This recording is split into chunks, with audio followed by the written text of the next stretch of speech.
바로 이어서 하겠습니다. 자, 안녕하세요. 반갑습니다. 지금 온라인하고 오프라인을 동시 진행하다 보니까 지금 온라인으로 오신 분이 더 많을 것 같고 오프라인은 많이 안 오셨는데 일단 공인중개사 합격하신 것들 축하드리는 취지로 35회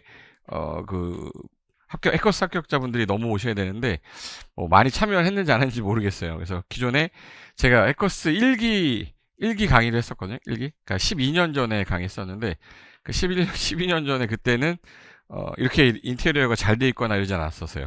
시설이 이렇게 좋진 않았는데 지금 엄청 다시 12년 만에 돌아왔는데 좋아졌는데 그러니까 기존에 해커스 처음 했을 때 인원도 그렇게 많지는 않았어요. 이제 저희도 막 키워갈 때였기 때문에 그러다가 중간에 한번 제가 개인적으로 그 사업을 하기 때문에 좀 이제 학원을 이제 만들어가지고 운영하는 바람에 이제 해커스를 그만뒀는데 다시 돌아왔는데 또 다시 또 돌아오니까 나름대로 또 고향에 온 것 같기도 하고 그리고 기존에 저를 몰랐던 분들도 계실 건데 뭐 그냥 유튜브 이런 데서는 봤을 수 있어도 직접적으로 수업은 안 들었겠지만 저는 이제 실무를 하고 있는 사람이라서 중개사 관련된 업을 하고 있고 현재 대한민국 최초 기업형 부동산이라고 해요. 그래서 미스터홈즈라는 중개 법인을 운영하면서 전국에 한 지금 103개 정도의 그 미스터홈즈를 달고 중개업을 하고 계신 분들이 많은데 앞으로도 이제 키워서 뭐 200개, 뭐 300개가 되면 뭐 제가 이 자리에 쓰는 일이 없을 수도 있겠죠. 뭐 1000개, 10,000개가 된다면. 네, 저는 그때까지도 열심히 강의를 할 거고. 그리고 중개사분들한테 제가 항상 말씀드리는 것 중에 하나가 토지 쪽이 되게 어렵다. 토지 중개하는 게 어렵다. 뭐 토지 컨설팅이 어렵다. 토지 투자가 어렵다. 이런 거 되게 많이 하는데 남들이 어렵다고 하니까 저는 좀 더 열심히 해야겠다는 생각이 들어서 토지 관련된 일을 한 건 한 2010년, 8년에서 10년 넘어갈 때 그때부터 토지 쪽만 계속 해왔고 그 전에는 저는 원래는 재개발 재건축이 전문이었었어요. 그러니까 돈을 번 것도 재개발 재건축으로 돈을 벌었고 내 삶의 기반이 됐던 것도 재개발 재건축이었는데 2008년도 서브프라임 모기지 오고 나서 이건 아니다. 이게 재개발 재건축이라는 게 그 일반인들이 엄청나게 뭐 재개발 재건축하면 돈을 많이 벌겠지 막 이런 생각 갖고 있는데 예를 들어서 여기가 재개발 구역이에요. 여기가 재개발 구역인데 지금 현재 아파트가 지금 여기 오래된 아파트 있어요. 여기 오래된 주택들, 오래된 주택들이 있는데 여기 아파트가 신규 아파트인데 이 아파트가 현재 지금 8억 정도 하고 있어. 8억 정도 하는데 주변에 이제 새 아파트는 거의 없고 오래된 재개발 구역인 거예요. 재개발 구역에 물건이 나왔는데 이 물건이 현재 4억 정도 돼요. 4억 정도 되는데 프리미엄이 붙어 있어. 재개발 구역이라는 것 때문에. 그래서 프리미엄이 지금 현재 2억이 붙어 있어요. 그럼 이제 이 물건을 내가 사게 되면 내가 4억짜리 이 단독주택을 사고 프리미엄 2억을 내면 재개발 구역 조합원으로 나중에 아파트를 지을 때 30평짜리를 받을 때 내가 분담금이 2억까지 내면 8억짜리 아파트를 받는 거죠. 왜 8억짜리 아파트냐면 옆에 있는 아파트가 8억이니까 시세 형성은 8억이 되겠지. 비슷한 연도니까. 그러면 8억짜리 아파트를 받을 거니까 내 차익은 얼마가 되는 거냐면 2억이 되는 거예요. 2억이 되니까 사람들이 야, 난 1억이라도 먹을래. 그래서 피 주고 누가 또 1억 주고 더 사요. 내가 팔고 바로 팔 수도 있어요. 그럼 이제 총 들어간 금액은 7억인데 내가 나중에 입주할 때는 8억짜리가 돼 있잖아. 이거 보고 사람들이 사는 거거든요. 근데 최근에 경기가 안 좋아서 이 8억짜리 아파트가 이게 지금 6억이 된 거예요. 6억이 됐어. 그럼 나중에 내가 이 아파트를 새로 받으면 얘는 8억짜리가 아니라 몇 억이 되는 거야? 6억이 되는 거예요. 6억이 되는 거야. 그럼 이거 7억 주고 사가지고 6억짜리 만들려면 이거 사야 되는 게 맞아요? 사면 안 돼요? 사면 안 돼. 마이너스 피 들어간다고요? 근데 이 상태에서 재개발이 진행이 되냐? 여기서 만약에 진행을 계속 해버리면 이 사람들은 6억짜리 아파트 받을 건데 최근에 경기가 떨어져서 현재 5억까지 떨어진 거예요. 그럼 이 상태에서 이 사람들이 지금 현재 내가 들어간 게 7억인데 5억짜리 되면 이 사업을 안 하는 게 맞죠. 그러니까 재개발 재건축은 주변에 옆에 있는 아파트 가격이 떨어지면 사업이 중단돼요. 중단이 된다는 얘기는 스탑 된다는 거야. 그럼 얘가 다시 5억짜리가 6억 되고 7억 되고 8억 될 때까지 기다려야 돼요. 그럼 8억 정도 되면 다시 해야 되죠. 근데 요거 내려갔다 올라오는 기간이 5년이야. 예를 들어서 7년이야. 그러면 5년, 7년 동안은 이 사업이 중단이 돼요.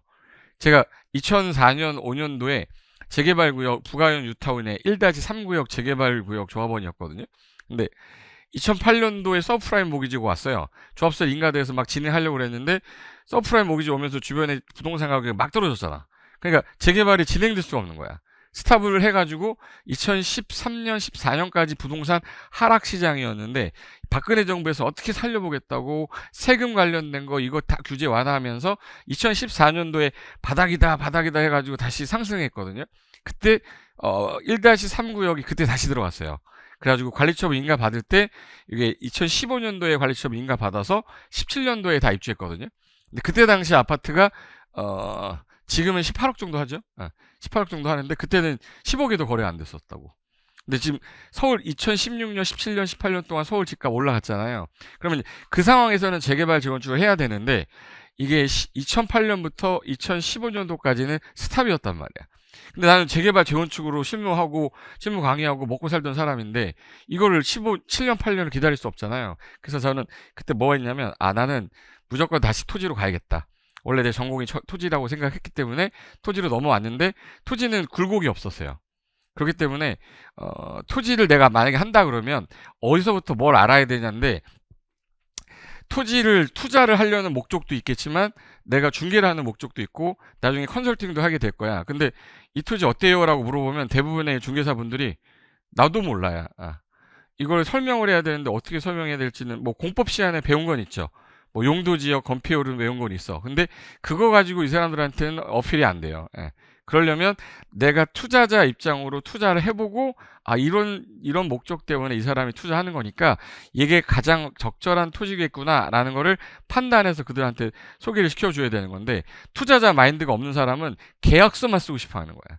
이 계약이 지금 20억짜리인데 20억짜리인데 이거 계약하면 0.9%야 만약에 98, 1800인데 양타 치면 3600이야. 이거에 눈이 멀어가지고 계약서만 쓰려고 그러면 잘 안 돼요. 그래서 일단 투자자 마인드로 좀 가야 된다. 그러면 투자자 일반인들이 토지를 매입할 때 일반인들이 어떻게 땅을 사는지를 알아야 되잖아요. 그래서 내가 한번 써봤어요. 그리고 땅값이 올라가냐 떨어지냐 어느 시점에 올라가냐도 제가 봤더니 가격 상승률의 변화가 없어요. 그리고 집값은 떨어졌는데 요때 당시 집값 막 떨어졌을 때 땅값은 거의 안 떨어졌어요. 그럼 결론은 되게 안정적인 자산이 토지인 건데 그거에 대해서 뭐 제가 막 토지 강의하면 막 36시간 40시간 하는 거지만 그래도 중개업을 하시는 분들이 야 내가 소액으로도 일단 시작할 수 있다 하니 소액으로 물건을 어떻게 살 거냐 살 수 있는 방법이 뭐냐 정도만 알아도 저는 이제 도움이 될 거다라고 생각이 돼서 제 소개는 뭐 간단하게 하면 혹시 저랑 수업을 같이 할 때 물론 해커스에서 강의를 하지만 또 단과로 유튜브로 본 적이 있을 거예요. 저를 아예 처음 보신 분 있어요? 난 오늘 완전 생 처음 봤다. 유튜브에서도 못 봤어요? 열심히 하겠습니다. 진짜 열심히 하겠습니다. 유튜브에서 본 적 있으시나? 있으시죠. 근데 제가 공법 강의하면서 느끼는 건데 저는 부동산 공법만 강의했고 주택관리사 때 강의할 때는 관계법규 했고요.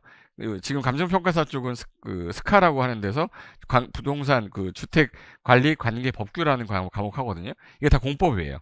그리고 학교에서는 대학에서는 주로 제가 도시계획 박사 학위 받으면서 인하대에서는 도시계획 강의하고 디벨로퍼 강의랑 재개발 재건축 3개만 하는데 거의 대부분이 다 재개발 재건축 토지개발 디벨로퍼가 다 개발 과정이니까 이게 공법 관련된 것들이야. 근데 그거 강의하고 있는 사람이다라고 아시면 되고 그리고 올해부터 제가 2025년도부터는 이제 36회 대비죠. 36회 대비는 이제 해커스에서 강의하니까 주변에 누구 후배나 뭐 공인중개사 공부한다 그러면 해커스 오라고 좀 해주셔야 돼. 아셨죠? 자, 그러면 이제 제 타이틀을 잡았습니다. 토지 투자는 누구나 할 수 있다. 이걸 써놓으면 뭐 혹하고 이럴 수도 있겠지만 내가 혹시 5만 원 주고 땅 사본 적 있으세요? 5만 원 주고 땅 사본 적 없지? 난 있어요. 100만 원짜리 땅도 있고 생각보다 저 땅 되게 많이 있거든요. 근데 진짜 좋은 땅도 있고요. 진짜 쓰레기 같은 땅도 있어요. 그런데 저는 목적이 뭐였냐면 옛날에 목적이 전 뚜렷했어요. 땅을 사야 되는 목적이 뚜렷했기 때문에 막 산 거지 뚜렷하지 않았으면 안 샀을 건데 제가 이거를 보여줄게. 내가 땅을 사가지고 이 땅을 사가지고 내 소유권으로 가져올 수 있는 방법을 한번 써봤어요. 쓴 다음에 가장 싸게 사는 방법 가장 편하게 사는 방법이 뭘까 해서 X표를 지어나가 보려고 써봤거든요. 그러니까 내가 이 땅을 사가지고 등기부에 고상처 이렇게 올려야 될 거 아니야. 제가 올해 산 거는 여수에 땅 샀거든요. 여수 땅인데 거기가 재개발 들어가는 준주거 지역인데 시세로는 한 7천 정도 가는데 제가 1,300에 매각 매입했거든요, 공매로. 근데 이거는 내가 이 땅에 관심이 있었으니까 찾다가 보니까 나오는 거잖아. 근데 관심을 갖고 있는 사람은 찾을 수 있는데 관심이 없는 사람들은 땅을 어디서 사지? 그것도 몰라요. 그래서 내가 막상 써봤더니 한번 써볼게요. 내 이름을 만약에 등기부에 올릴 수 있는 방법 뭐냐? 첫 번째가 매매예요. 어디 가서 찾는 거야? 공인중개사무소 가는 거예요. 미스터 홈즈 같이 아주 큰 회사 이런 중개사무소 가가지고 땅 좀 보러 왔어요 해가지고 땅이 나오면 그 땅에 대한 뭐 매입을 하겠지. 그게 이제 가장 일반적인 1등인데 그 다음에 두 번째로 땅의 소유권을 가져올 수 있는 방법이 뭐냐 했더니 막상 생각이 안 나서 써봤더니 경매랑 공매 있더라고. 경공매라고 하죠. 요거랑 세 번째가 상속증여도 있긴 있는데 저랑은 연관성이 없어요. 예.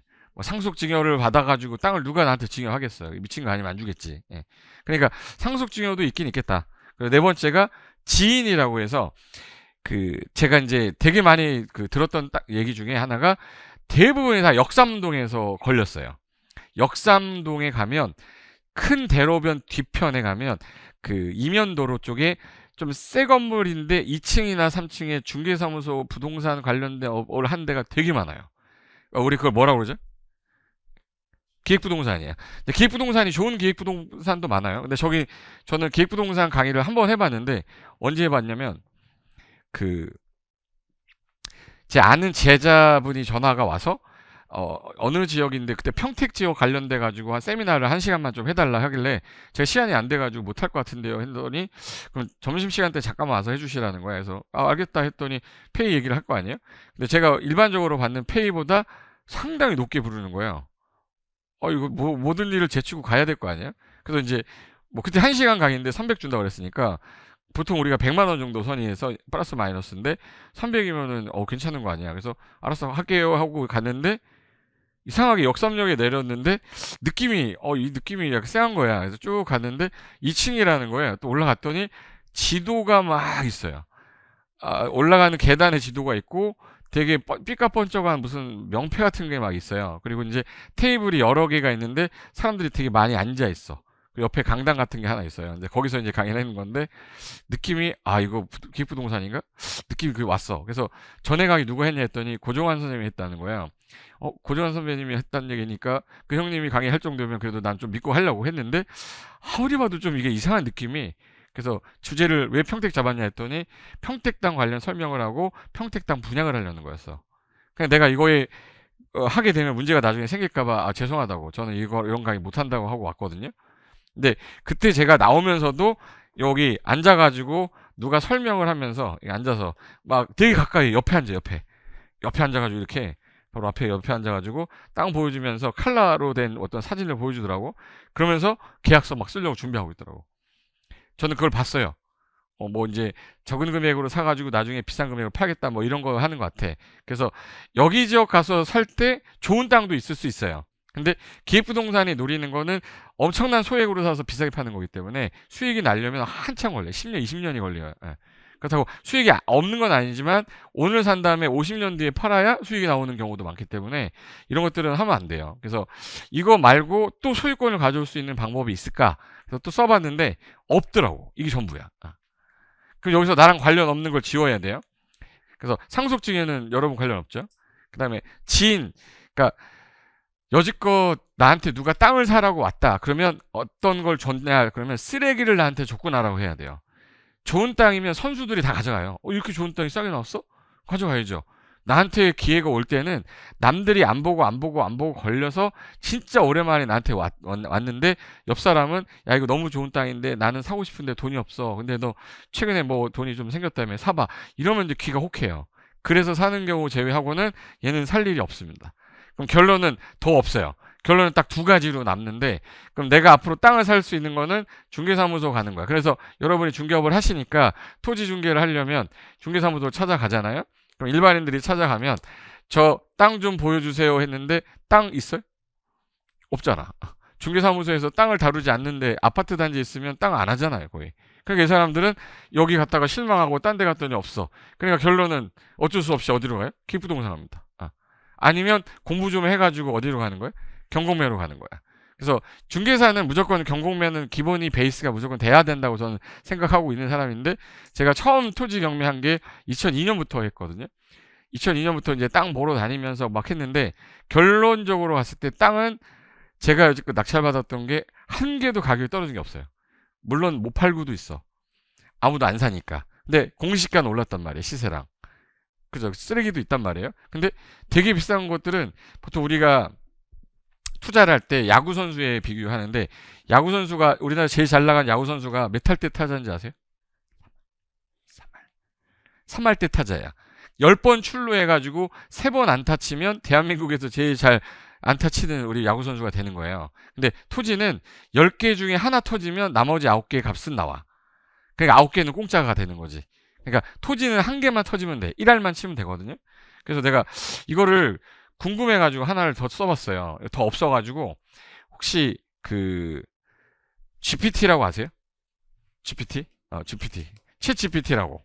그래서 제가 한번 다 써보고 나서 지웠어요. 상속 지우고, 그리고 나머지 뭐 생각나는 거 필요 없는 거 다 지우고 나니까 경공매랑 매매밖에 없어요.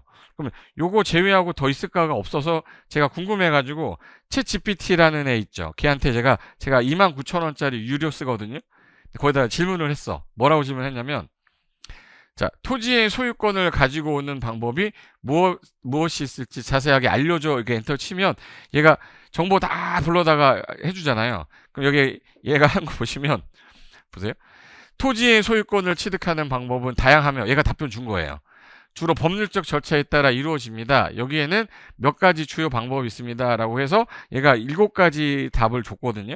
1번이 매매, 2번이 상속, 3번이 증여, 4번 경매, 공매 포함해서, 그리고 분할 합병, 국가지자체가 수용하는 거, 점유 취득 시효, 이거 딱 7개 써놨더라고요. 잘 보세요.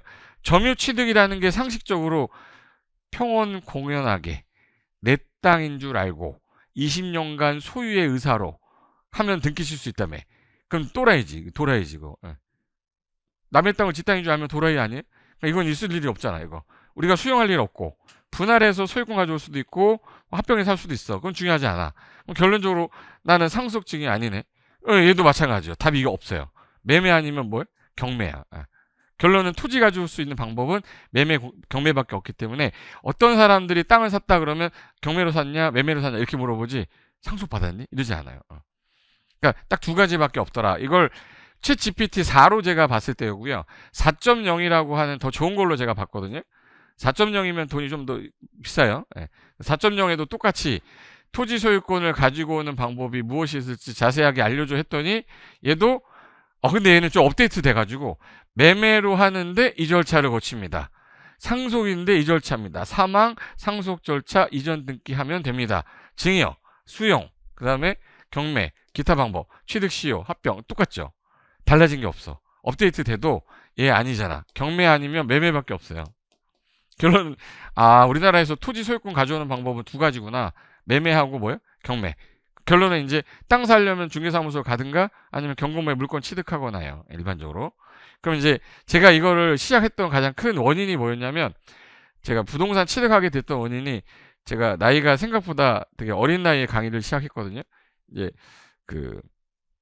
군 제대하고 나서 목표가 하나 생겨서 열심히 한번 공부 한번 해가지고 대한민국 검사가 한번 돼보려고 그랬는데, 누구는 대통령 돼가지고 잘리긴 했지만, 그때 당시에 우리의 검사는 진짜 멋있는 사람이고 정의에 뭔가를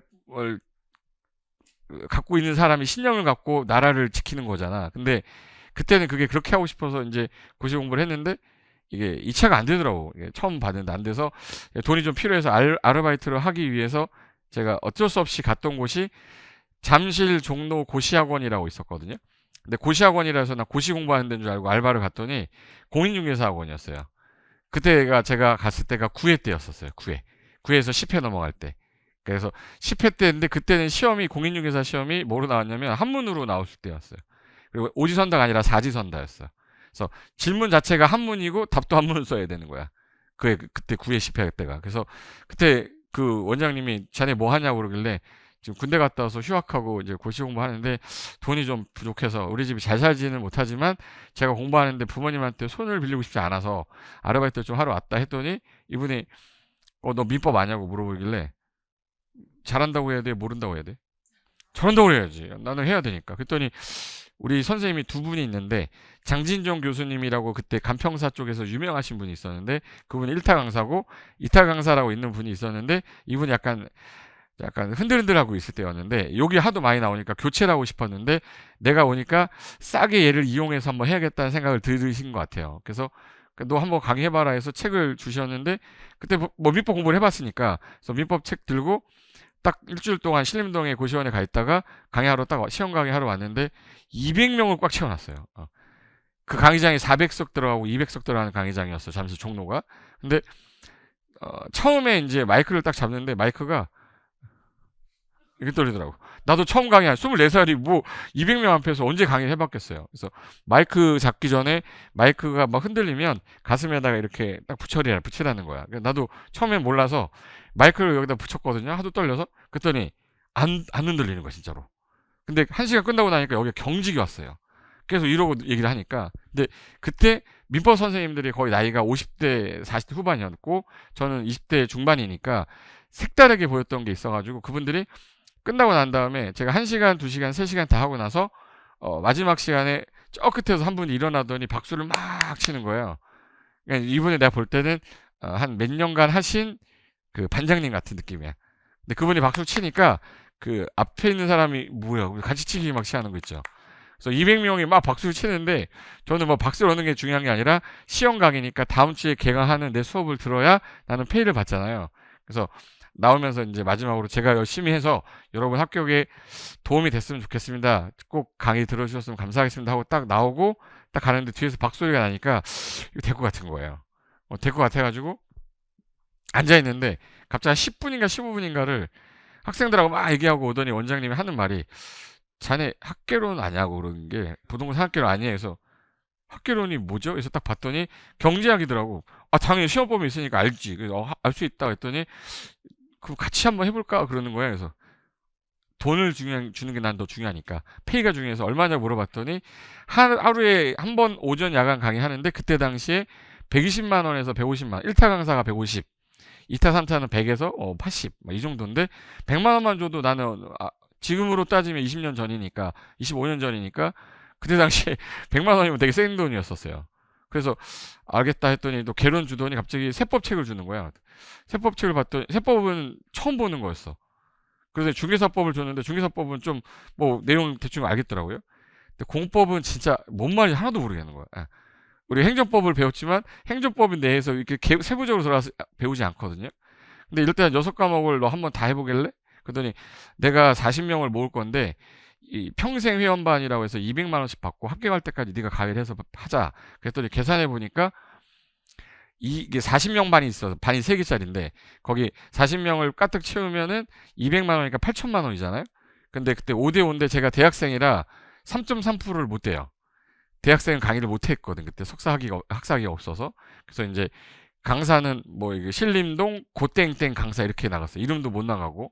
근데 그때 40명을 다 모아주셨어요. 모아가지고 첫날 내가 갔을 때 신한은행 통장에서 그 신림동 딱 내리자마자 신한은행 CD기가 있거든요. 통장에 넣었다 딱 뺐는데 제가 태어나서 봤던 숫자 중에 너무 큰 숫자가 4천만 원이 찍혔었어요. 3.3%를 못 뛰니까. 그래가지고 그것 때문에 일주일에 하루씩 민법, 개론, 공법, 중개사법에서 마지막 6일까지 제가 다 했거든요. 그때 그거 했던 것 때문에 지금 강의하는데 도움이 되게 많이 됐던 것 같아요. 그게 99년인데 2000년 밀레니엄 넘어갈 때 무슨 일이 있었냐면 공법 선생님들이 되게 없었어요. 그때. 그래서 민법 강의를 주로 하다가 중간에 이제 너 하나만 하자. 그래서 저한테 공법 강의 하라는 거예요. 그래서 그때 저보다 좀 나이가 많으셨던 고항표 교수님이 그 학원에서 가시면서 제 공법 강의를 하게 됐는데 그래서 지금 한 게 25년 동안 공법 강의 해온 건데 그때 항상 듣는 말이 뭐냐면 24살, 5살이니까 어리잖아. 어리니까 뭘 얘기하냐면 원장님하고 식사 가면 나이가 몇 살이냐고 물어보시는 거야. 원장님은 30대 초반이라고 얘기하라고 그러는 거야. 그래서 머리를 그때부터 기르고 가죽 잠바 입고 다니고 하면서 식사할 때 몇 살이냐고 물어보면 30대라고 해야지 했는데 마침 물어보시더라고요. 그래서 30대 초반입니다 했더니 고개를 끄덕끄덕거리는 거야. 이게 깜짝 놀라야 되는데 깜짝 놀라는 거예요. 먹혔구나 이거. 근데 속은 또 별로 안 내가 24살인데 30대 초반인데 또 끄덕끄덕거리니까 기분은 안 좋은데 먹혔구나. 그리고 나서 제일 많이 물어봤던 게 우리 선생님은 2차 실무 과목 하시면서 나이도 어리신데 어떻게 재테크는 잘 하셨어요? 이렇게 물어봐요. 그래서 집은 사봤냐 이런 거 물어보잖아. 근데 나는 집을 사본 적도 없고 등기부 등본을 본 적도 없는데 과목 강의를 했단 말이에요. 강의하는 건 누구나 할 수 있거든. 근데 막상 물어봤을 때 자신감이 없더라고요. 나는 사본 적이 없기 때문에 설명도 못 하겠고. 그래서 제가 목표를 세운 게 그날 제일 먼저 했던 일이 뭐였을 것 같아요? 금고 샀습니다. 금고. 금고 이거 그또 욕심이 커가지고 이따만한 거 샀거든요. 제 모가지까지 와요, 얘가. 근데 금고를 샀던 이유가 뭐냐면 금고에다가 내가 부동산을 사서 등기부 등본을 내가 이거 뭐야? 보관하려고. 근데 요만한 거 조그만 거 했으면 좋았을 텐데 너무 큰 거를 해가지고 일단 목적이 등기부 등본 여기다 모아놓고 이게 가득 찰 때까지 내가 한번 해보자가 목적이었어요. 그게 25살 때였거든요. 근데 그때 제일 먼저 샀던 게 지금은 성내역이 없어지고 잠실나루라는 역이 있어요. 잠실나루역 그때 성내역을 내리면 여기 돈키호키라는 치킨집이 있었고 바로 앞에 아파트인데 그게 13평짜리 아파트였는데 그때 8,700만 원이었었어요. 근데 나는 이제 제일 먼저 썼지. 또 이걸 뭘 썼냐면 여기 이렇게 해가지고 노트에다가 아파트를 사는 방법 중에 제일 싼 방법을 써보려고 취득하는 방법을 다 써봤어요. 다 써봤는데 제일 비싸게 사는 방법이 1등이 뭐 같아요? 매매야. 제일 싸게 사는 방법이 뭐였냐면 급매로 나온 거 사는 건 아니라 경매, 공매, 지역주택조합 가입, 청약, 분양 뭐 이런 거야. 근데 그 중에 다 써보니까 제일 싸게 사는 게 경공매고 제일 비싸게 사는 게 매매인데 아파트 대부분 뭘로 사죠? 그러니까 다 비싸게 사고 계신 거야. 그래서 나는 비싸게 안 사고 싶어. 난 돈도 없고. 그래서 막 고민하던 차에 뭐가 생각이 났냐면 전세가 거기가 되게 많이 올랐을 때요. 위치가 학군이 좋아서 전세가 7천 들어있었고 8,700만 원이면 1,700이니까 전세 끼고 사면 되겠다. 전 일단 등기부 등본이 필요하니까 넣어야 될 거 아니야 여기다. 그래서 제일 처음 샀던 등기부 등본이 그때 재개발 재건축 한참 공부할 때여서 여기 아파트가 재건축이 되면 최소 5억까지는 가겠지였었거든요. 근데 지금 그때 당시 매입할 때 1,700 정도를 들였어요. 나머지 대출 끼고 사고. 근데 2004년도에 관리처분인가 떨어졌을 때 4억 5천에 저는 팔고 나왔거든요. 4억 5천 팔고 나왔는데 그때 당시 갖고 있었으면 지금 한 18억 19억이지. 근데 그때 18억 19억짜리 갖고 있는 게 더 좋았을까? 제가 그때 파는 게 좋았을까요? 저는 등기부 등본을 모아야 되는 사람이었기 때문에 팔고 오피스텔도 한 4개 사서 한꺼번에. 오피스텔이 그때 6천, 7천이었거든요. 근데 보증금 빼고 나면 한 개당 1,000만 원씩이라 이거 4억 정도 갖고 있으면 일단 오피스텔 3개 사고 상가도 하나 사고 토지도 사고 뭐 항상 머릿속에 대출 받아서 낄 거서 살 거기 때문에 고민해가지고 엄청 많이 샀어. 맨 처음에 막 3개, 4개 살 때까지는 등기부 등본 숫자를 셌어요. 5개째다. 다음에 6개째다 했는데 8개 넘어가니까 그때부터는 세기가 싫더라고. 귀찮아지기 시작하는 시점이 올 거야. 근데 그 시점이 처음에 문을 열었는데 이게 6자리거든요. 띠띠띠띠띠 그럼 얘가 여기 쇠가 차르륵 하는 소리가 나요. 그럼 소리가 되게 좋아. 열었는데 하기도 없으니까 당장 오늘 뭐라도 사서 넣어야 되겠다 싶어가지고 그 1,000원짜리 신권 바꿔가지고 넣어보고 뭐 금도 막 넣어보고 했는데 꽉 차지지 않더라고요. 그래서 그때 뭐 했냐면 10,000원짜리 땅도 있으면 난 무조건 사야겠다. 그래서 막 찾다 보니까 이게 이제 제 처음 계약서거든요. 처음 계약서인데 어느 순간 이게 많아지니까 이 정리가 안 되는 거예요. 근데 정리가 안 되는데 내가 어디에 무슨 물건을 언제 샀는지 기억이 안 나잖아요. 근데 대법원 등기소에 회원 가입을 하면 메일로 등기가 딱 채는 순간 메일로 와요. 이렇게 부동산 신청 사건 해가지고 등기되었습니다라고 나와요. 제가 이거 2008년도부터 지금까지 하는데 24년이잖아요. 이거 누르는 거 페이지도 누르면 8페이지 나옵니다. 그 8페이지 만들었는데도 금고에 가득 찼을까 못 찼을까? 못 찼어요. 중간에 팔아가지고 애들 호주 보내고 막 이래가지고 중간에 이제 뭐 사업하던 게 좀 빚이 있어서 팔고 막 하다 보니까 교환은 됐는데 개수는 계속 늘었는데 빚은 많이 안 늘었어요.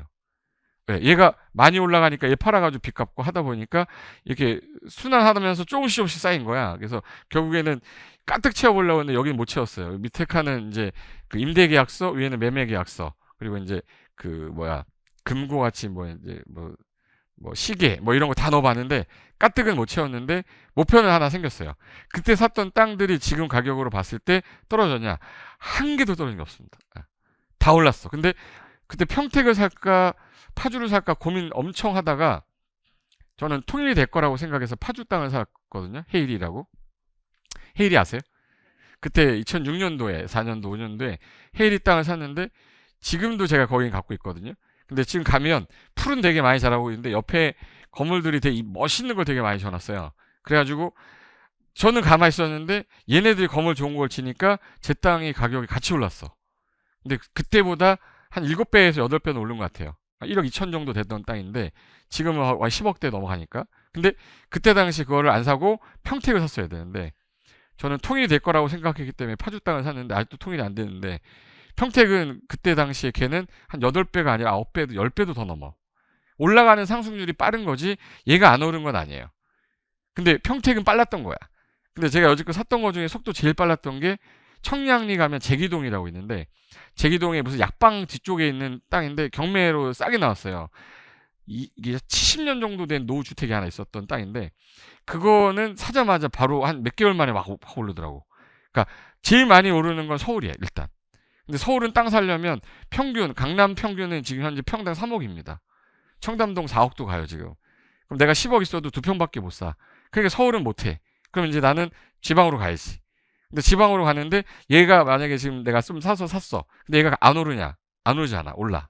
근데 속도가 이렇게 올라갔고 서울 땅은 이렇게 올라간 거예요.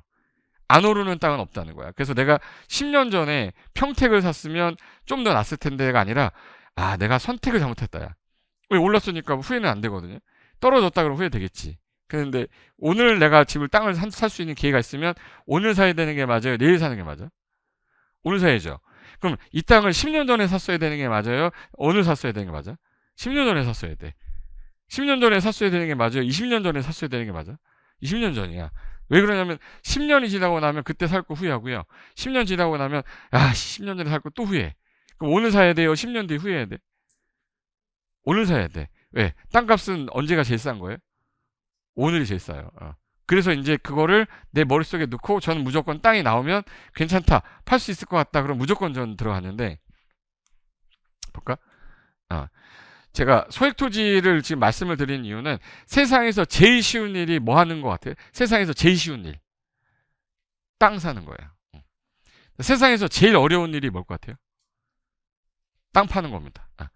세상에서 제일 땅 사는 건데 네, 세상에서 가장 어려운 게 땅 파는 거야.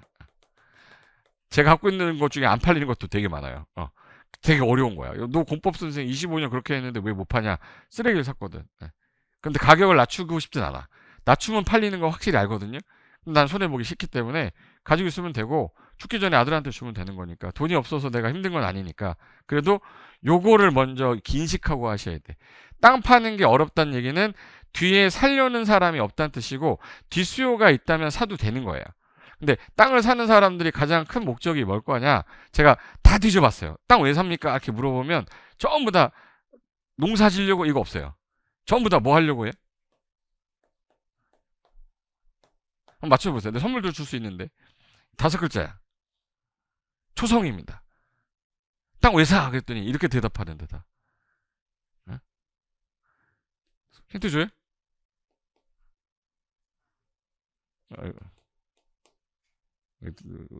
이거 잘못 들어왔네. 건축하려고. 건축하려고 사는 거야. 이렇게 반응 미적지근하면 재미없는데. 예. 건축하려고 사는 거야. 그럼 그 땅이 건축이 가능한 땅이어야 되잖아요. 그럼 원칙을 세워야지. 건축이 될 거냐 안 될 거냐라는 원칙을 세우고 이 땅 건축 안 돼 버려. 얘는 된대. 3개 중에 골라. 이렇게 가야 되는데 제일 먼저 땅 사는 사람들의 특징이 얼마예요? 지목이 뭐예요? 어디서 들은 건 있죠? 예. 이건 아무 쓸데가 없어요. 일단 건축이 되냐? 돼? 현재 지목이 뭐로 돼 있어? 지목이 전으로 돼 있대. 전으로 돼 있으면 건축 가능해요? 불가능해? 가능하죠. 지목이 전이어도 건축은 가능해요. 그냥 예를 들어서 도로에 붙어 있는데 얘 지목이 전이고 얘가 지목이 돼야 얘는 도로에 안 접해 있기 때문에 건축 허가 안 나는데 얘는 전이라도 농지 전용 허가가 하나 수반되는 거지 허가가 안 나는 건 아니에요. 대신에 농지 보존 부담금을 계산해서 얼마 나오겠다까지만 알면 돼. 그럼 얘는 건축 가능하거든. 근데 얘 아무리 지목이 되어도 의미 없어요. 된데 맹지잖아. 결론은 건축이 가능한 조건을 갖추고 있는지, 해당 지역에서 뭘 질 수 있는지는 용도지역 보고 확인해보고, 그 다음에 얼마 정도 규모가 나올 건지. 그럼 내가 땅값 사는데 10억, 건축하는데 10억, 20억이 들었어. 근데 얘랑 똑같은 게 얼마에 거래됐는지 봤더니 25억에 거래됐대요. 그럼 5억의 차익이 생겼잖아. 그럼 얘 해야 돼, 안 해야 돼? 해야지. 20억이면 PF 그래도 최소 10억은 나올 거니까 10억은 대출로 땡겨. 그럼 난 10억 현금을 마련해야겠다. 그렇게 하면 돼요. 근데 옛날에는 3억으로도 졌거든. PF가 많이 나왔기 때문에. 근데 지금은 대출이 많이 안 나오고 이자가 높으니까 건축비도 상승하니까 지금 현재 건축을 하려고 해요? 안 하려고 해? 안 하려고 해요. 그러면 인허가만 받고 파시면 돼. 나 건축 안 할 거다. 그러면 인허가만 받으면 대지로 감정 평가가 되기 때문에 대출이 많이 나와요. 그럼 거기서 대출 빼가지고 딴 거 하고 있으면 돼. 매수자 나타나면 팔면 되고. 근데 그거에 대한 걸 한 번도 안 해본 사람은 제가 하는 말이 무슨 말인지 모를 거야. 한 번 하고 나면 어렵지 않아요. 그래서 땅을 살 때 되파는 것도 봐야 되고, 등기부등본에 올리기 전에 야 이거 누가 살까 이거? 그 생각 꼭 해야 되고, 그 다음에 마지막으로 이 토지를 내가 개발을 할 건지 아니면 5년 뒤에 갖고 있다 팔 건지에 대한 판단을 빨리 안 하면 계속 갖고 있게 됩니다. 그러면 처음에 1억짜리 땅을 사는 게 맞아요? 10억짜리 땅을 사는 게 맞아요? 소액으로 사는 게 맞아요? 소액으로. 소액으로 땅을 살 때 만약 중개사무소 가서 제가 500만 원 있는데 500만 원짜리 땅 좀 소개시켜 주세요. 그러면 중개사무소에서 뭐라고 하는지 아세요? 일단 소금을 찾아요. 뿌려. 이렇게. 재수없어 나가라. 이래. 왜 나가라고 그래? 500만 원짜리 땅을 누가 사냐? 돈이 500만 원이 필요하니까 땅 내놓는 사람 없어요. 친구한테 500만 원 빌리지. 결론은 소액으로는 매매로 못 산다는 거야. 그럼 내가 소액으로 한다는 얘기는 이제 한 군데 남았다. 어디 남았다. 경공매 남은 거예요. 그럼 경공매 중에 어디가 소액이 많이 나오냐 이것만 찾고 거기서 연습하는 거야. 그 다음에 좀 약간 금액이 5천 정도로 가봐야겠다. 다음에는 1억으로 가보자. 그 다음에 2억으로 가자. 이런 순차를 밟아야 되는데 현재 내가 갖고 있는 가용 금액이 10억이라고 해서 10억짜리 몰빵 하시면 안 되는 거야. 그러면 장단점이 있는데 어떤 분이 저는 아파트 안 하거든요. 이제 저는 아파트 안 해요. 왜 안 하냐면 더 이상 아파트 갖고 투자를 해서 벌 수 있는 시기는 끝난 것 같아. 이미 예전에 땅값 올라가는 거랑 아파트 올라가는 거 비교를 제가 해봤는데, 제가 태어나서 지금까지 아파트로 수익을 제일 많이 누렸던 건 재개발 재건축할 때였는데, 그때 그 4억 차익 갖고 다 한 거기 때문에 아파트에 계속 있었어야 되잖아요. 근데 아파트 5억짜리를 보통 사면 사람들이 몇 억 되면 팔 것 같으세요? 5억 주고 샀어. 그럼 한 200억 되면 파나? 얼마 정도 되면 팔아요? 7억 정도 되면 팔아야 된다 생각해요. 왜? 2억 정도의 차익이 생겼어. 보통 우리가 3년, 2년, 옛날에는 제가 할 때는 3년 보유, 2년 거주해야 1세대 1주택 비과세였거든요. 근데 지금은 2년, 조정 대상 지역 아니면 2년만 보유하면 되잖아. 그럼 2년 사이에 2억이 올랐다 그러면 빨리 팔고 나가요. 왜? 또 떨어질까봐. 그러니까 주기가 거의 2년에서 3년이란 말이야. 서울시 땅 집값이 거의 1억에서 2억 정도 선이 올랐단 말이에요. 그러니까 나는 5억 주고 사면 1억, 6억 되면 팔거나 6억 5천에 팔 거야. 그래서 이제 물갈이가 되는 거였거든요. 근데 최근에 처음으로 5억짜리가 10억이 됐고 10억짜리가 20억이 됐어. 강남이, 서울이. 다른 지역은 안 올랐는데 서울만 이상하게 올랐다가 하도 많이 올라니까 규제 또 때렸잖아요. 대출 때리고 점액금지 때리고 조정대상 때리고 양도세 때리고 보유세 때리고 다 때리니까 거래가 없어요. 이번에 뭐 새로운 수장이 나타나면 뭐 비슷하겠지만 뭔가 변화는 있겠죠. 부동산 제도 완화가 되거나 뭐가 있겠지. 그거 하나 기대하는 것 뿐이고 우리는. 근데 그때 당시에 얘는 항상 사람들이 많이 몰려 있으니까 규제가 심해요. 조금만 민감하게 금액이 올라가면 바로 규제 들어와. 투기가요주 묶어. 그럼 전매 금지돼 버려요. 대출 안 되고. 그리고 좀 괜찮다 그러면 투기가요지구까지는 아니고 여기는 조정대상 묶어라. 조정대상제 묶어버려. 그리고 어떨 때는 이제 분상제 묶이면 전매 금지되고 거주의무 넣고 이런 규제가 되게 세요. 근데 토지는 전매 금지 이런 거 없어. 토지거래 허가구역 제외하고는 그런 게 없어요. 규제에서 자유롭고, 두 번째가 빈 땅일 때 샀다가 여기다가 창고라도 하나 지어놓잖아요. 대지로 바뀌어요. 그러면 내가 들어간 비용 대비했을 때 이 효용 가치가 되게 많이 올라가요. 농지였던 걸 대지로만 바꿔서 건물 하나 지어놓으면 사람들이 볼 때 얘는 1억에 주고 사서 비용은 5천 들었는데 1억 5천짜리가 3억에도 거래가 돼. 무에서 유를 창조해냈기 때문에 그래요. 근데 이거를 경험이 없는 사람 입장에서는 못 팔까봐 주저주저 하겠죠. 그 다음에 이게 토지는 무에서 유를 창조하는 거라 그 가치 상승률이 되게 높고, 그리고 혹시 경매할 때 제일 제가 아파트 한참 할 때 제일 힘들었던 게, 저는 성격이 이렇게 좋은 사람은 아니지만 애를 키우다 보니까 그 경매 물건이 나올 때는 그 사람이 되게 사업이 잘 돼서 나온 거예요, 사업이 망해서 나온 거야? 망해서 못 갚아서 집까지 나온 거잖아. 근데 아이가 그때 5살짜리 아이가 있었는데, 이게 명도하는데 되게 눈에 걸리더라고요. 이게 꼬질꼬질한 애 데리고 나오는데 그 차비는 좀 더 줘야겠다 막 이런 생각도 들고, 근데 굳이 이렇게까지 하면서 내가 돈을 벌어야 되나? 그 생각이 좀 들면서 주택은 별로 이렇게 못 하겠더라고. 저는 성격 자체가 그런 것 같아. 그래서 막 찾다 보니까 토지는 명도할 게 없어요. 나대지. 이 한겨울에 땅 보러 갔는데 거기 누워있어 누가? 일어나세요 이럴 수 없잖아. 그러니까 명도 자체도, 토지는 나대지는 뭐 부작물, 뭐 예를 들어서 지작물이 뭐 있거나 이런 거 제외하고는 명도도 불편하지 않아요. 주택과 달라. 그래서 장점이 좀 있으니까 내 눈을 아파트에만 두는 게 아니라 약간 토지에도 좀 두시라는 거야. 토지만 하라는 게 아니에요, 저 말은. 예. 그래서 제가 이거 땅값은 언제가 제일 쌉니까? 그래서 옛날에 제 안성 토지라고 선생님 네 명이서 같이 땅을, 제가 안성에 있는 땅을 샀거든요.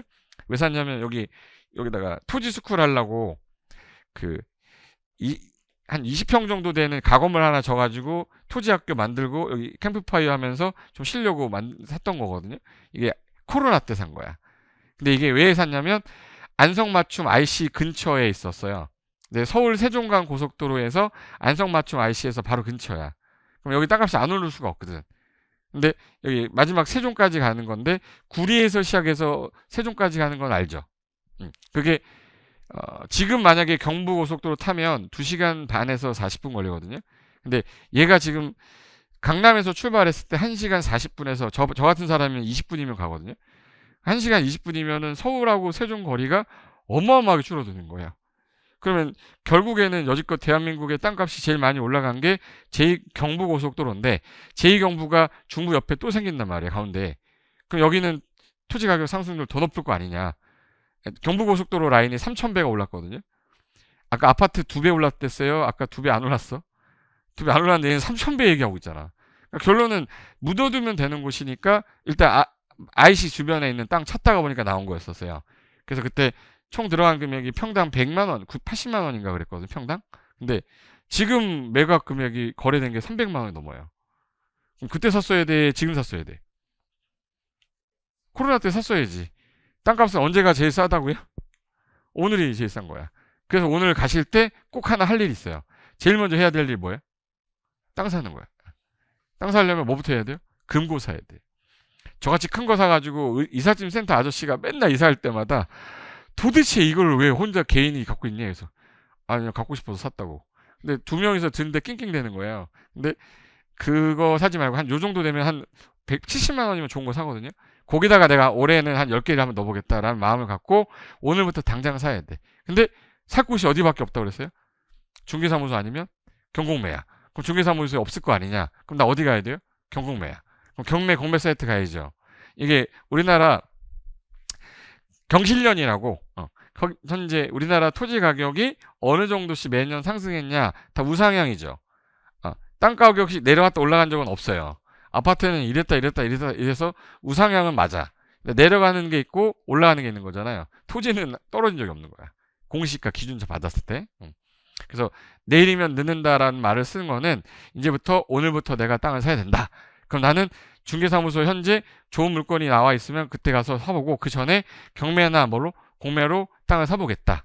그럼 경매하고 공매하는 공부를 다 해보셨으니까 이 차이점이, 경매는 왜 나온 거야? 그러면 경매는 특정한 사람하고 특정한 사람이 예를 들어서 돈을 빌리는데 이 사람이 조금 만약에 못 갚았을 때를 대비해서 담보로 이거를 일단 토지를 제공하고, 만약에 못 갚게 되면은 이거를 대신 팔아가지고 충당하는 거죠.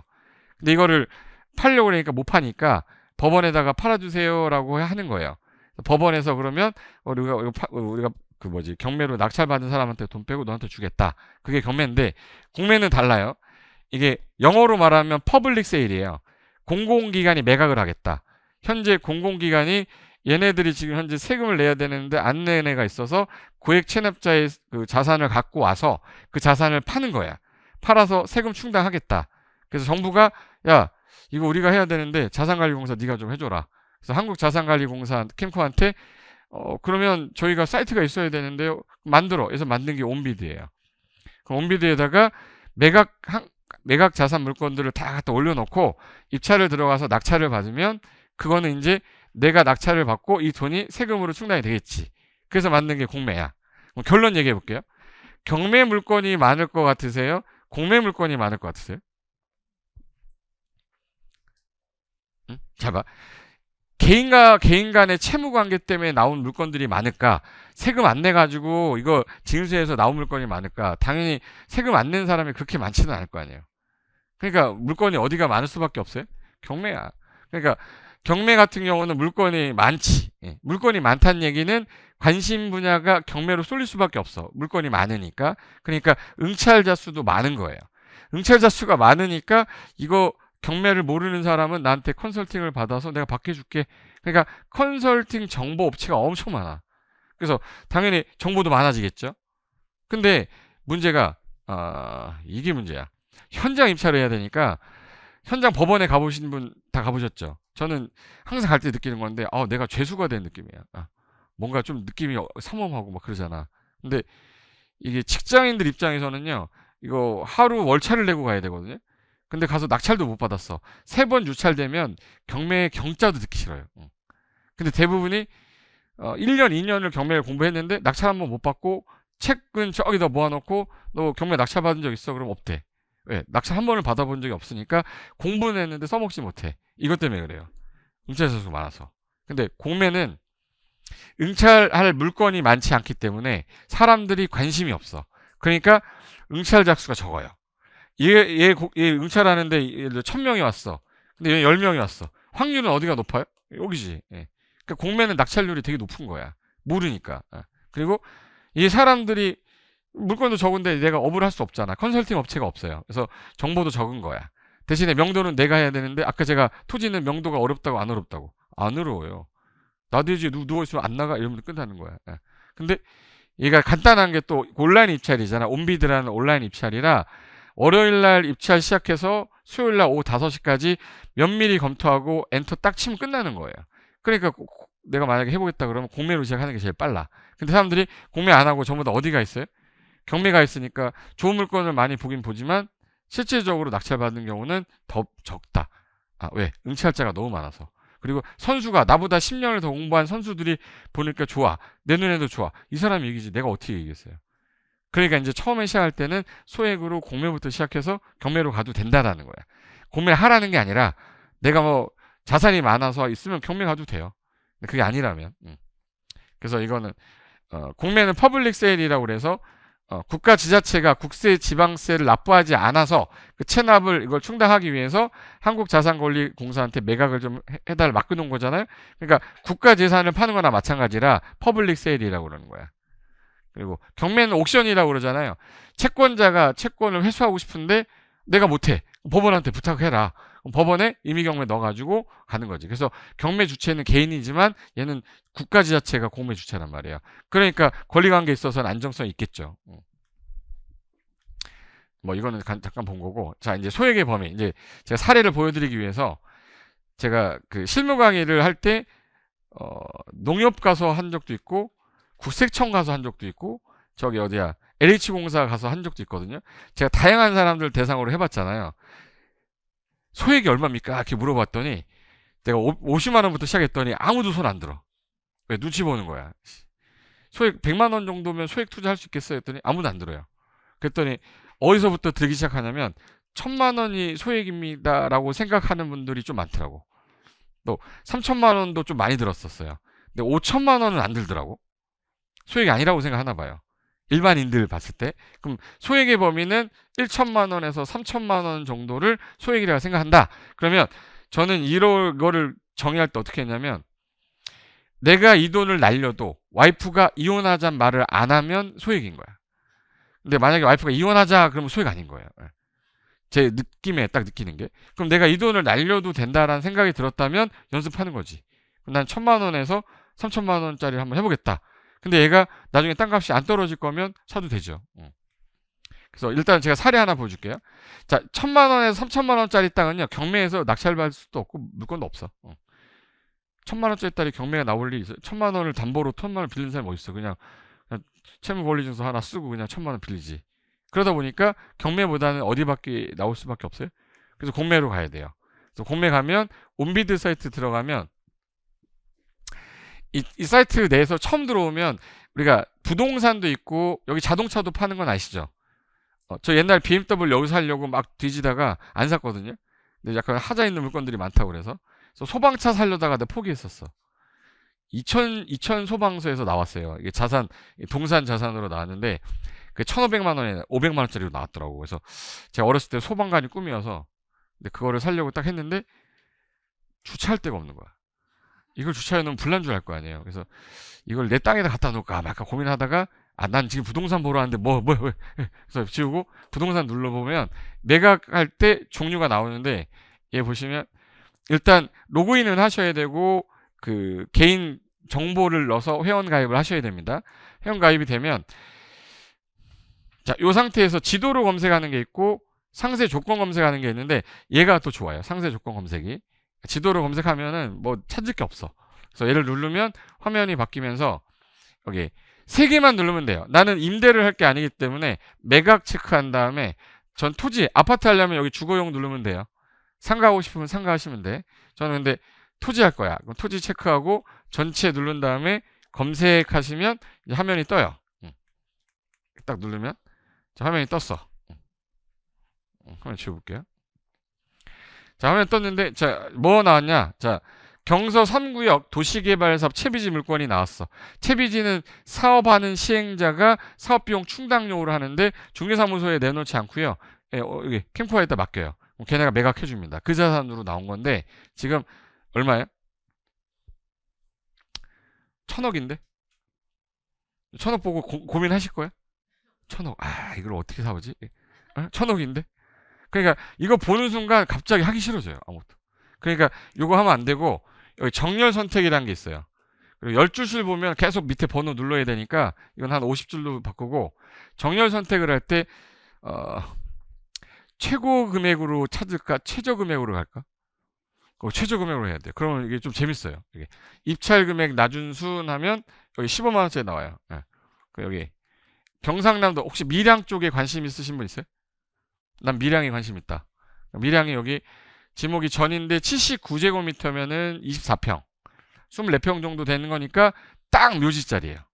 아버지, 어머니 모시고 나 들어가고 애들 들어가고 묘지짜리야. 근데 얼마래? 15만 원.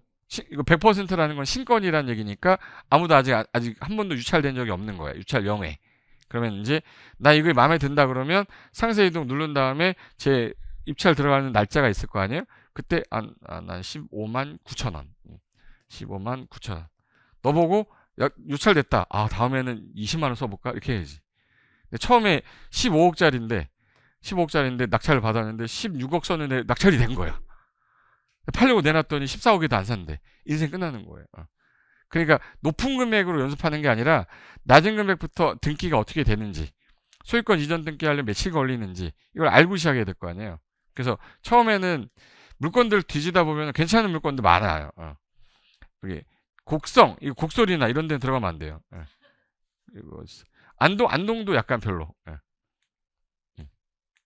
요거 물건 봐볼까? 여기 이제 여기 묘지 있거든요. 여기 묘지짜리잖아, 딱. 한 20만 원이면 낙찰 받을 수 있으니까 20만 원이면은 취득세 얼마 나올 것 같아요? 취득세 안 나와요. 50만 원 미만은 안 나와. 그럼 만약에 요거 내가 만약에 20만 원 낙찰 받으면 등기는 해야 되잖아요. 등기 비용이 인터넷 등기하면 23만 원 정도 나옵니다. 그러니까 총 들어가는 금액이 43만 원. 43만 원으로 등기 이런 거 하나 드릴까? 땅 갖고 싶으신 분 있어요?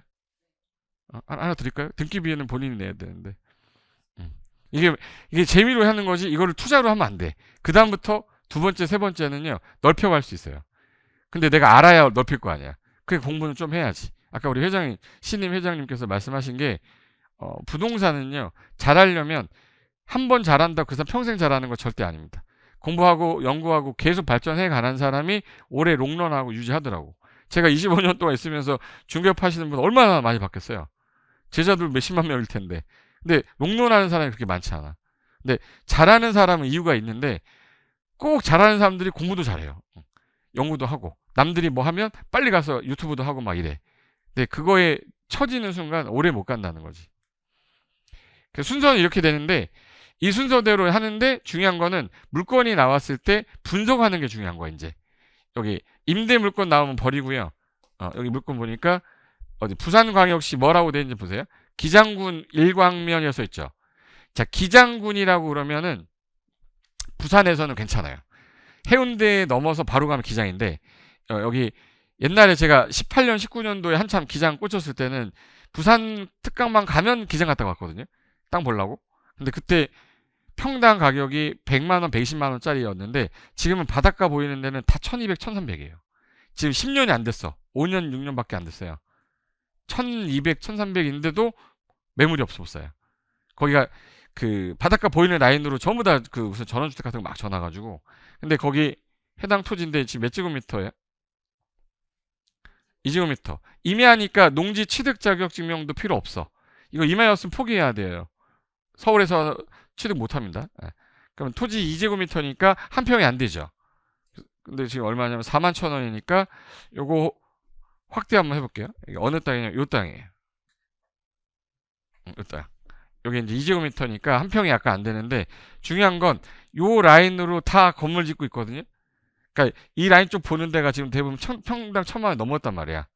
그럼 요 땅을 지금 내가 가지고 있으면 뒷수요가 나타나서 살 수 있을까? 팔 수 있을까? 이 땅 소유자 사겠지. 왜냐하면 초입이라서 그래요.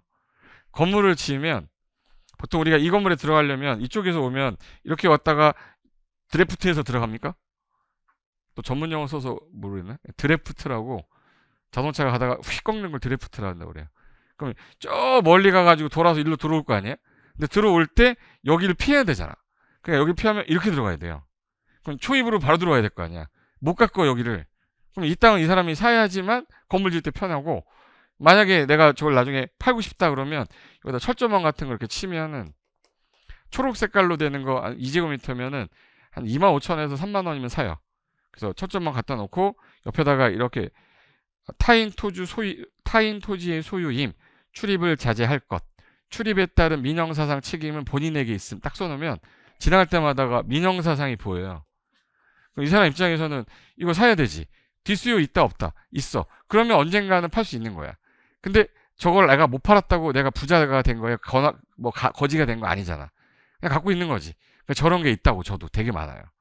하나 드려? 하나 드려. 79,000원에 낙찰받은 건데. 예. 등기 비용이 20만 원이에요. 예. 근데 나중에 알받기 할 때 이 사람한테 제가 나중에 팔면 전 무조건 1,000만 원 받아낼 자신 있습니다.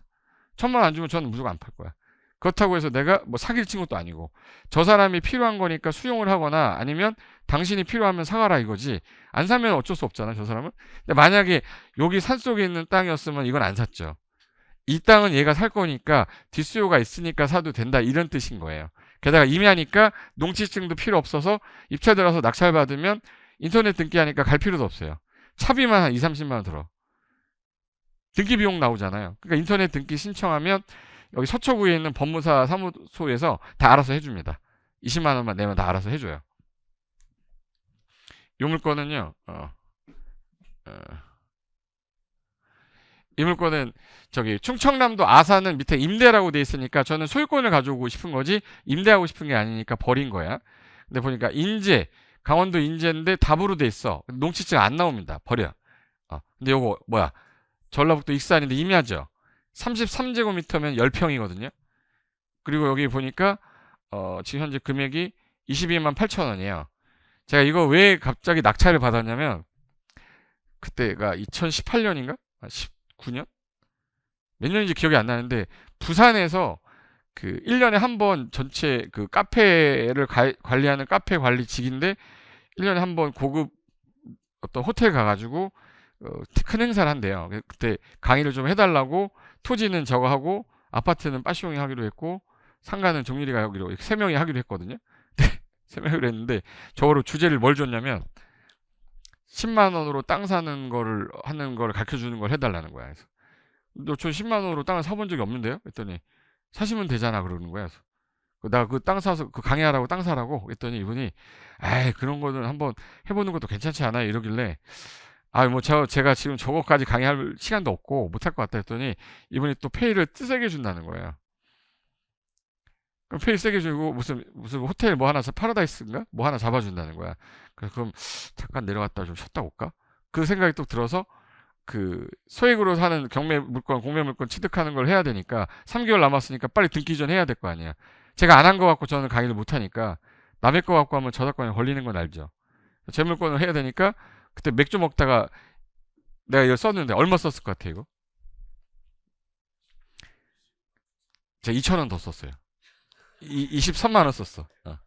23만 원 썼는데 23만 원을 썼던 이유가 누가 들어올 것 같은 거야 이게. 근데 왜 아무도 안 들어올 거라고 저는 생각을 했냐면 요 토지용계 확인서를 봤더니 요 땅이었거든요. 10평이야. 33제곱미터. 근데 요거를 보고 땅을 산 게 아니라 얘를 보고 산 거예요. 요 옆에 있는 게 뭐야? 요게 농지 옆에 있는데 여기 볼록 올라왔어. 그러면 뭐가 지나가죠? 물, 국어. 국어인데 위로 올라갔으니까 뭐 한 거예요? 복귀했다고. 그럼 얘는 뭘로 쓰려고? 국어도로예요. 저런 게 국어도로야. 그러니까 시골에 가면 저런 거 나오면 저거에 접해 있어야만 건축허가가 나요. 시골 도로일 때는. 그럼 국어도로에 붙었는지 안 붙었는지 봐야 되잖아. 그래가지고 국어도로를 봤더니 이게 생산관리였거든요. 생산관리죠. 요 조그만 삼각형 땅이었어요.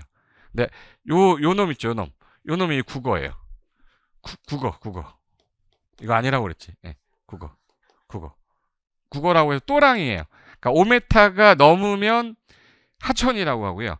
5m 이내는 개울이라고 그래. 그래서 그 또랑 국어 이렇게 합니다. 그러니까 5m가 안 되는 거예요. 그러니까 한강은 국어예요, 하천이야? 하천이지. 5m 넘잖아, 폭이. 이렇게 반응이 이렇게 미적지근하지? 한강 국가 하천이라고 그러잖아. 국가 국어라고 안 해요. 예. 그럼 이제 여기 어딨어? 구라고 되어 있는 건데 그럼 얘는 지금 33제곱미터예요. 33제곱미터면은 생산관리는 건폐율이 20%거든요. 그럼 얘는 건물 질 때 2평 정도 지니까 강단에 있는 요 정도 크기만큼은 질 수 있어요. 그럼 이제 문 열고 가로로 자야 돼? 대각선으로 자야 돼요? 그거 질 수는 있어. 근데 중요한 건 얘는 맹지가 아니라는 거예요. 근데 얘 때문에 맹지된 애가 수요자야. 얘하고 얘가 수요자예요. 뒷수요자. 553번지랑 551번지 이 사람은 맹지라서 이 땅을 안 사면 대지가 안 돼요. 그럼 일반적으로 대지 가격의 3분의 1이거든. 얘가 평당 10만 원이면 얘 평당 3만 3천 원 정도 해요. 그럼 이제 이 사람한테 팔거나 이 사람한테 팔거나 아니면 이 사람 걸 내가 사거나 그럼 이 사람을 찾아내야 되잖아요. 등기부등본 뜯으면 주소 나올 거예요. 거기서 DM 보내면 됩니다. 해당 토지 소유자분께 해당 토지를 매각하려고 하는데 의사 있으면 연락 주세요. 전화번호 주면 문자 오면 뭐 통화해보는 거고 안 와도 뭐 어쩔 수 없지 뭐. 근데 만약에 이 사람이 안 팔겠대 연락이 되는데 그럼 내가 사면 안 돼? 그랬더니 내가 살게. 그럼 얼마로 사는 거야? 33,000원 사는 거예요. 근데 나중에 이거 합필하게 되면 대지되는 거죠. 그럼 합필하는 순간 10만 원 되는 거야. 그러니까 결론은 이게 5천만 원을 샀으면 5, 3, 15니까 1억 5천 되는 거지. 합필하게 되면. 왜? 이 사람만 할 수 있거든. 작은 땅이 큰 땅 건드리는 거예요. 그러니까 이런 것들은 우리가 어떻게 보면 알박기로 보이겠지만 뒷수요자들이 내 땅이 없으면 개발이 안 되는 거예요. 그러니까 저런 땅은 사도 된다고. 제 말 이해됐어요? 그래서 입찰 몇 명이 들어왔냐? 이거는 지적도를 뜯어보지 않은 사람은 안 들어왔을 것 같은데 와 괜히 혼자서 난리쳤어. 아무도 안 들어왔는데 유효 1명이잖아. 23만 원 제가 썼다고 그랬죠. 그럼 이제 낙찰 받고 난 다음에 뭐 하면 되냐면 법무사 선임 법무사무사라고 있어. 사무소 있어. 전화하면 이거 집원 넣어주잖아요. 그럼 걔네가 알아서 등기 다 해줍니다. 수수료는 10만 원 받아요. 그래서 제가 가끔 가다가 한 번씩 놀라는 것 중에 하나가 소액 토지 개발 사례인데 이건 뭐냐면 저희 미스터 홈즈 파트너스 저희 우리 센터 중에 그 부산의 해운대 센텀 세터 분이 이거 부동산 공부를 되게 많이 하시는 분인데 갑자기 전화가 왔어요. 전화 와서 고 대표님 이런 건물이 이거 어떻게 가능하죠? 이거 불법 건물 아니에요? 이렇게 나한테 연락이 왔어요. 그래서 뭔데요? 했더니 5평 정도 되는데 건축을 했어요. 이게 가능한 거예요? 이렇게 왔더라고. 그래서 제가 제일 먼저 뭘 물어봤을 것 같아요?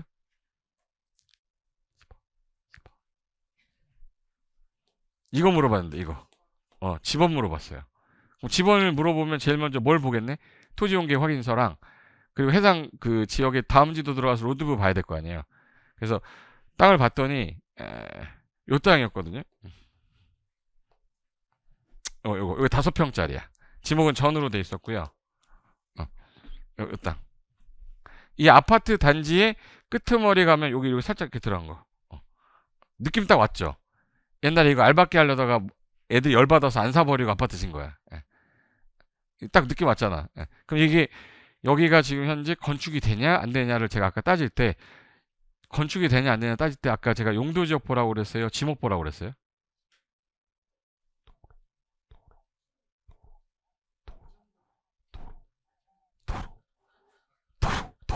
도로 보라고 그랬죠. 도로 없으면 건축 허가 안 나. 근데 도로 붙었잖아요. 허가 100% 납니다. 근데 효용 가치가 없으니까 안 짓는 거지. 근데 이게 3종 일반 주거였거든요. 3종 일반 주거 지역이면 우리 그동안 외웠던 1, 2, 1, 2, 3 준주거 외웠잖아요. 그러면 얘 건폐율 얼마죠? 50%. 도대체 외운 거는 다 어디 간 거야? 자격증은 우리 뇌랑 보통 자격증을 바꾸잖아요. 그죠? 건폐율이 50%란 말이에요. 그럼 5평이잖아. 5, 25. 그럼 건물 질 때 이렇게 줘야 돼. 절반밖에 못 짓잖아요. 그러니까 이 상태로 4층까지는 갈 수 있거든 원래 3종 일반이면. 근데 우리나라는 3층부터는 뒤로 물러나는 1조사선을 받아요. 그래서 얘는 아마 이 상태로 이렇게 해가지고 2.5평짜리 연면적 7.5평짜리 3층 짓거나 2층 짓고 다락 짓거나 이거밖에 안 돼요. 이 땅이. 근데 이거를 지었더라고. 그래서 내가 토지용계 확인서 봤더니 이거 봐요. 광진구 자양동인데 3종 일반 주거인데 도로에 접했으니까 허가 난다는 뜻이고요. 면적은 17제곱미터니까 5평이에요. 지목은 전으로 됐으니까 농지보조 부담금은 내야 돼. 나머지 제한은 없었어요, 별도. 요게 조금만 생각해 보이죠? 요 땅에서. 여기가 아파트 단지인데 알박기 하려다가 열받아가지고 이렇게 해서 안 사버린 거야. 별다른 건 없는데 주변에 3종 일반 주거가 평당 여기 3천이 넘는 동네거든요. 근데 얘가 궁금해서 제가 이거 노트북에다가 이렇게 해가지고 2.5평에서 3층으로 하고 7.5평에 나올 거니까 요거 들어가는 비용이 얼마 들어갈 거냐면 요게 지금은 건축비가 더 많이 올랐지만 이때 당시는 막 800, 900까지 올라갈 때는 아니었었어요. 19년인가 18년도니까. 그래서 아마 들어간 비용이 건축비 총 다 하면 4천에서 4,500 정도 요거 정도 들어가면 이 건물 질 수 있거든요. 근데 이거를 이렇게 지어져 있을 것 같다라고 했더니 이분이 사진을 보내줬는데 얘가 지어져 있었어요. 그래서 이 상태에서 자 건폐율이 50에 용적률이 250 받거든요. 3종 일반 주거가 서울시에서는 이게 2.5평으로 3층까지 올라가다가 북쪽 방향에서 이렇게 꺾여요. 근데 얘는 이미 너무 작기 때문에 더 이상 못 올라가. 그러니까 최대가 2층 아니면 3층인 겁니다. 그래서 이 땅 주변의 가격이 얼마인지 봤더니 평당 826만 원에 18년도 4월에 누가 샀더라고요. 그래서 봤더니 지금 제가 소액하는 거 소액 땅값이 이게 제가 아까 소액은 1000에서 5000 사이라고 그랬잖아요. 근데 보니까 금액을 얘가 얼마 주고 샀냐면 4250 주고 샀더라고. 실거래 했던 거 보니까. 근데 두 명이서 공유해서 샀어요. 평당 800에 산 거야. 5평을. 옆에 주변에 있는 애는 평당 3000이 넘었어요. 근데 800이면 싸게 산 거지. 근데 평수가 작아서 이게 계륵 같은 놈이었는데 이게 요즘엔 또 조그만 걸 좋아하는 사람들도 많기 때문에 지인 것 같아. 그래서 요거 줘놨어요. 요거 줘놨어. 요게 1층, 2층 여기 경사지붕이죠. 여기 다락이에요. 경사지붕이 있으면 다락이야. 그러니까 2층 건물에 다락 줘놓은 거거든요. 근데 요 모양입니다. 이게 목구조로 해가지고 이게 목구조예요. 그래서 1층 지어놓고 2층 지어놓고 3층 지어놓은 걸 트레일로 갖고 와서 1층 한 다음에 2층 이렇게 올리고 3층 올린 거야. 그러니까 이건 아침에 갈 때 없었는데 저녁에 모여 이게 생긴 거야. 그러니까 공사 하루 걸리는 거예요. 이걸 전하는데, 자, 위에서 보면 요 땅이었었어요. 근데 요 땅이었는데, 여기는 이제 하도 조그만 건물의 가장 특징은 넓어 보이기 위해서 항상 창문을 많이 답니다. 창문이 많아야 넓어 보이기 때문에. 그래서 여기가 출입구인데, 이렇게 하면 이렇게 올라갔다가 이렇게 해서 올라가는 거야. 그래서 2층 건물에 다락 누워 있는데, 여기. 그래도 하도 좁으니까 여기다 창문 만든 거예요. 그래서 제가 너무 궁금해서 이거 누가 도치했을까 해서 등기부등본을 뜯어봤더니 이 둘이 공유를 해놨더라고. 박남순하고 임병관이. 예. 그리고 2분의 1 시켰죠. 그리고 주소가 같더라고요. 주소 같은 거 봐서는 부부지. 분류는 아니겠죠. 예? 그럼 이제 7472 얘가 오빠네. 예. 그러니까 남편이고 여편이 같이 돈을 모아서 저를 4,250에 샀고 그 위에 건축비를 4천 정도 했으니까 9천 정도가 든 거야. 그러니까 1억 이하 든 거지. 예. 그래서 내가 이거를 유튜브로 한번 찍었거든요, 제가. 근데 이게 조회수가 빵 터졌어요. 5평짜리 건축이 가능해 디벨로퍼 그때 강의할 때였거든. 이게 빵 터지면서 어디서 전화가 왔냐면 SBS 그 뉴스 무슨 하는데 유튜버들이 막 전화가 왔어요. 이거 불법이면 자기네가 촬영을 못 하는데 불법이 아니면 촬영할 수 있다는 거야. 근데 건축물 대장을 뜯었더니 안 나오는 거예요. 건축물 대장이 진지 얼마 안 됐으니까 나도. 그래서 불법은 아닌 것 같다. 근데 이 건물을 진 사람의 의도는 있을 것 같다. 그래서 설명을 해줬더니 예, 뉴스 더 좁게 더 작게 해서 뉴스토리에서 촬영을 해갖고 왔었어요. 여기가 들어오자마자 여기가 1층 1층이고 위로 올라가면 여기 2층이에요. 2층이 룸이고 3층은 다락방. 그래서 여기 오른쪽 들어오자마자 위로 올라가는 겁니다. 이렇게 올라가는 거고. 그리고 이제 설계 뺄 때 설계비나 건축 감리비는 다 똑같아요. 건축을 하게 되면 100평짜리 하든 1000평짜리 하든 5평짜리 하든 돈은 줘야 돼. 예. 그래서 요 거푸집 형태로 요거 형태로 1층, 2층, 3층 전원 거를 아침에 1층 올리고 2층 올려 3층 올린 거예요. 그래서 얘가 제 유튜브 보고 얘도 또 찍었더라고요. 저작권 한번 걸어볼까? 총 들어간 금액이 그 건축비까지가 5,200은 안 들었고 4,200인가 4,500 정도 들었어요. 그래서 토지 매입비까지 포함해서 그래서 드론으로 찍은 건데 새집 모양으로 되는 거예요. 총 들어간 거 제가 정리 한번 해봤는데 여기 1층은 2층인데 여기 중층으로 되어 있는 거 밑에 보면 다락 있죠. 그래서 여기 1층, 2층 여기 이제 근생으로 되어 있고 이게 주택으로 되어 있고 요 다락은 공짜로 주는 거예요. 그래서 이제 용적률은 86% 썼는데 총 건축 비용이 4,500 정도, 580. 지금은 800이 넘어요. 이때 당시는 800이 아니었었어요. 그래서 이건 SBS에서 촬영한 거. 1층은 근린생활시설로 커피숍으로 뺐고 2층은 주택으로 빼놨었어요. 이건 다락이니까 층수에 포함 안 합니다. 그래서 이 유튜브가 와가지고 안에 다 내부 찍었던 거예요. 1층 화장실, 1층에서 2층 올라가는 거. 2층에 이제 주방하고 그리고 이제 수납 공간 있고 이게 다락방. 다락에 이제 그 붙박이장. 아까 위에서 봤을 때 창문 있었죠. 그 창문 여는 거. 이거야. 그래서 이거를 확인해 보니까 알박기 부지가 확실하더라고. 그래서 요거 지금 이게 아침에 트레일러에다 갖고 온 거예요. 그래서 아침에 이거 와가지고 1층 내려놓고 1층 내려놓고 2층을 이 아저씨가 혼자서 다 받는 거야. 3층까지 올려서 안에 내부는 이렇게 돼 있어요.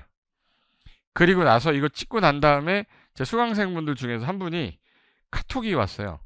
카톡이 왔는데 대장을 확인할 때 없어가지고 막 고민 안 하고 그냥 생각 안 하고 있었는데 이분이 이제 그 인스타에다가 사진을 찍어서 저한테 보내줬어요. 근데 이걸 매각으로 다시 나왔거든. 재매각으로. 지금 원가 들어간 게 얼마였지 아까? 9,800 정도, 9,500 정도 들었어요. 근데 매각 물건으로 2억 5천에 내놨더라고.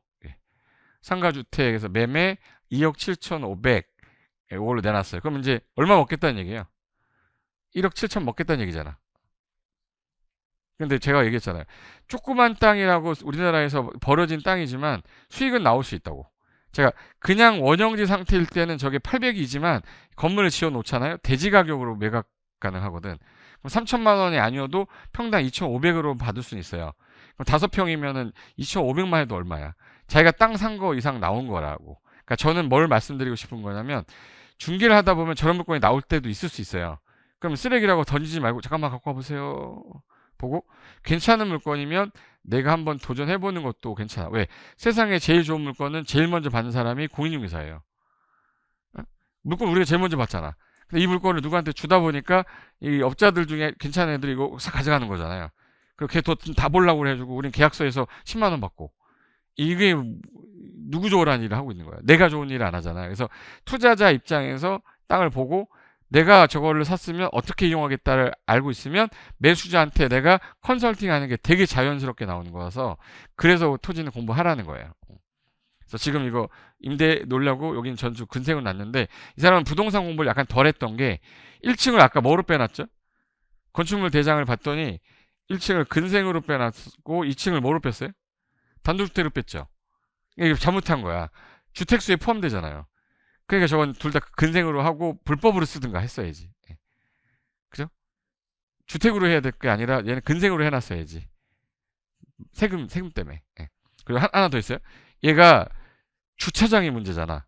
모든 투자에서 가장 마지막에 걸리는 게 건물 지을 때 주차장 걸려요. 그래서 주차장은 한 1시간만 빡시게 공부하면 주차장법 천재 될 수 있어. 1시간 동안만 나중에 꼭 기회 되면 주차장 공부해 주세요. 땅 보자마자 다세대면 주차 대수 몇 대가 나오면 그럼 1층에 필요티로 빠지면 공간이 1층에 상가가 몇 평이 나온다가 나와. 그 계산하는 건 주차장법을 알아야 돼. 근데 단독주택은 우리나라 일반적으로 50제곱미터 미만이면 빵대예요. 근데 여기 연면적이 50이 안 돼. 그러니까 빵대로 가능한 거야. 그래서 대부분 사람들이 주차장 때문에 건물 지으면 남는 거 없네가 아니라 면적이 작기 때문에 주차장을 설치 안 해도 된다. 그래서 건축하세요라고 하는 거거든. 근데 주차장을 모르면 나중에 실수를 되게 많이 해요. 그래서 요 관련된 것들 주시면 되고 지금 시간이 많이 지났으니까 요 28평 요거는 2,500 주고 사가지고 2억에 팔고 나간 땅이거든요. 뭐 이런 것들은 나중에 기회가 되면 제가 오늘 얘기하려는 거는 다 했어. 이건 사례일 뿐이고 2,500에 땅을 샀는데 뭐 하나 지어놓으니까 사업이 좀 잘 되고 나니까 2억에 매각해서 디스코에도 지금 써 있어. 디스코에도 2억에 매각했다고 써 있거든요.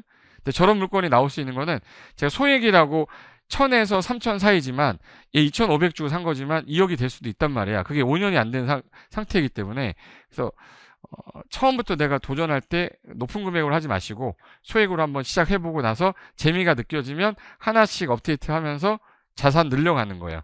등기부등본이 늘어가는 개수만큼 내 실력도 같이 늘어나니까 저는 많이 했으면 좋겠다. 그런 취지로 말씀을 드린 거고 만약에 중개업 하다가 중간에 경기가 안 좋으면 투잡해야 되잖아요. 투잡할 때는 어쩔 수 없이 부동산 투자해야지. 왜? 경기가 안 좋다는 얘기는 얘가 많이 떨어졌다는 얘기예요. 많이 떨어졌다는 얘기는 내가 살 기회가 왔다는 얘기거든.